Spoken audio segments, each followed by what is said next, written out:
I'm going to try to address a couple of questions, maybe curiosities about oil. Um, there's actually different pricing mechanisms involved in the sale and purchase of crude oil. The two main ones we see are the WTI and the Brent, the West Texas and the Brent. The Brent being the North Sea oil, also the Libyan oil is included in this, oil from the Middle East. West Texas is from the Cushman interchange. Now, we look back at October 2010, there was hardly any difference between the two. It was only a couple bucks difference between the Brent and the WTI, but the spread has gotten greater and greater. It's exceeded actually $25 a barrel. And today the spread has been dropping slightly. So when we noticed that the WTI went up, the oil went up to $93 a barrel, we haven't seen a great increase at the pump. Similarly, when the WTI was dropping, the Brent wasn't dropping as much, so we didn't see as much as a decrease at the pump.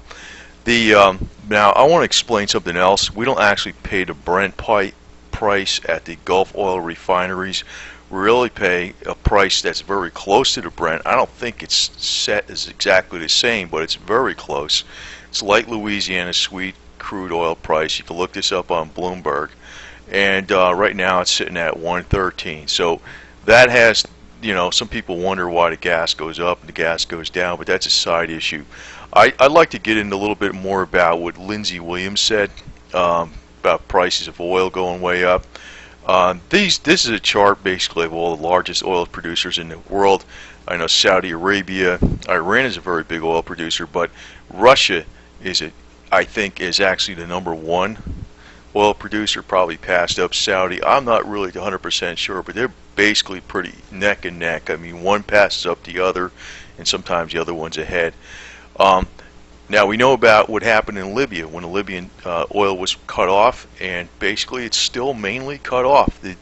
But we do not import any oil from Libya. This affects global prices, and when Saudi was able to make up for the difference in the shortfall from Libyan oil, it was able to bring the prices down. But still, Libyan oil has not really come back onto production. Only a small portion of it. Now I want to look at OPEC, also in Venezuela, also an OPEC nation. We import oil from Venezuela, okay? Venezuela is a big exporter. It's a bigger exporter of oil than Libya, okay? But as far as in the United States, we import, of the countries that we import oil from, 11% comes from Venezuela, and I think we import about half our oil, I believe. But most of it comes from Canada. But this would be a significant impact if there was a problem in Venezuela.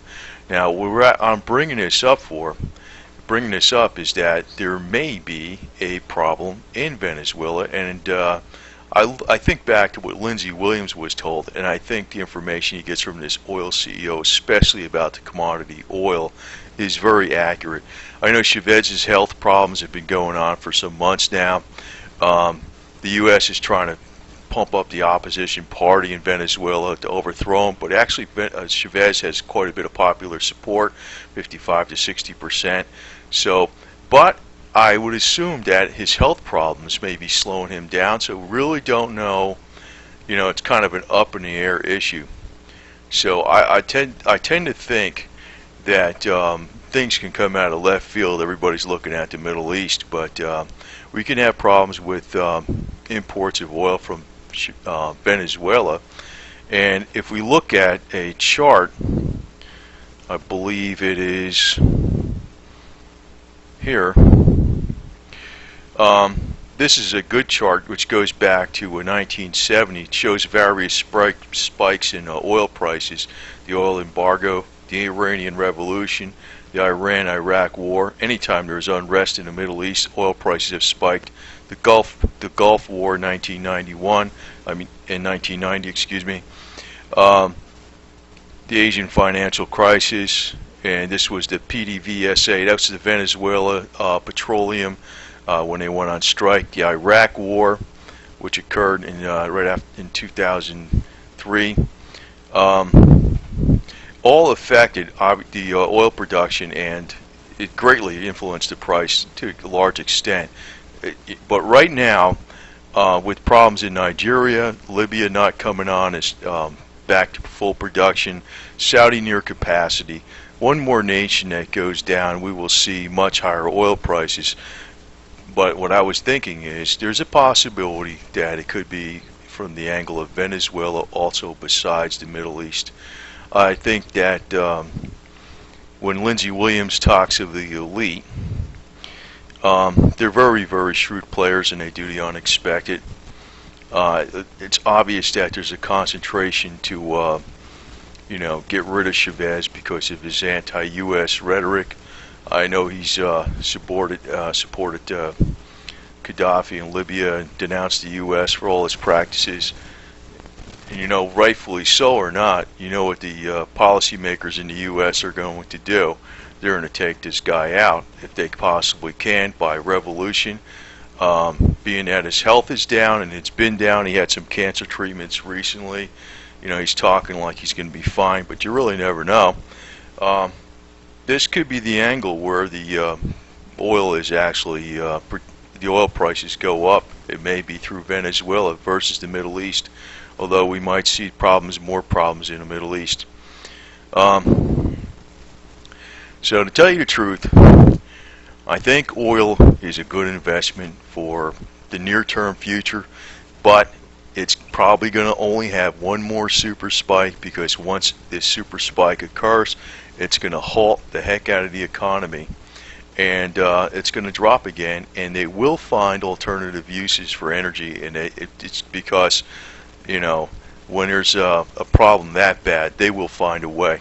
It's just like anything. I mean, if silver went up to $1,000 an ounce, you'll find out ways they can get around it too. So the one thought of mine is to always be flexible. But I constantly are looking at what Lindsey Williams was told, although I would not listen to Lindsey Williams personally.